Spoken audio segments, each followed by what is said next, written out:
Happy Hogmanay from the National Library of Scotland.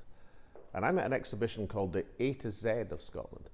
It highlights the contribution that our country has made to the world, from Dolly the sheep to the dandy, penicillin to Harry Potter, television to tarmac roads. And that contribution continues to this day.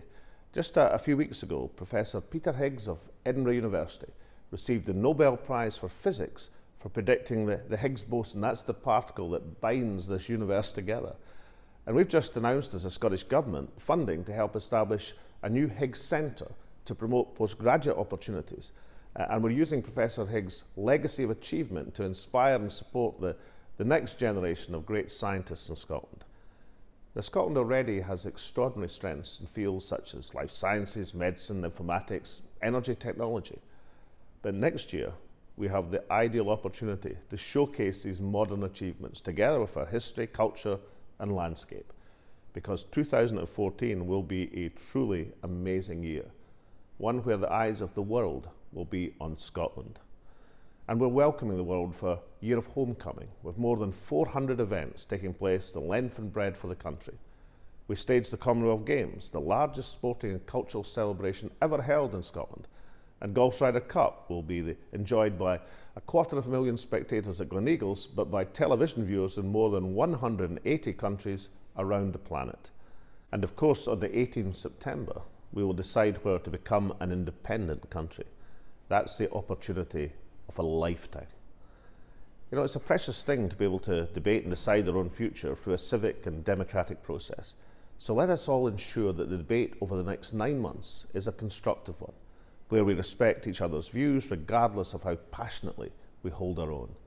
And let's also ensure that we take this chance to think about the sort of country we want Scotland to become. Let's not wake up on the morning of the 19th September next year and think to ourselves what might have been. Let's wake up on that morning filled with hope, expectation, ready to build a just and prosperous nation. Scotland is one of the wealthiest countries in the world, but we need to ensure that that prosperity is shared more fairly.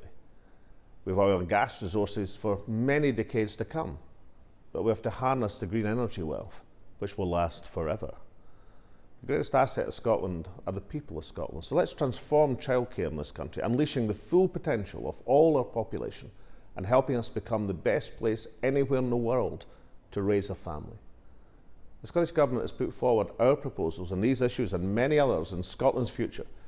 It's a positive vision which will be read, considered and discussed many, many times over the next 9 months. But ultimately, at the heart of that vision, there's one fundamental point, one overwhelming argument, and that is that the best people to take decisions about Scotland's future must be the people who live and work in Scotland. Now, Scotland has already shaped much of the modern world, so let's make sure that 2014 is the year when we take responsibility for shaping our own future.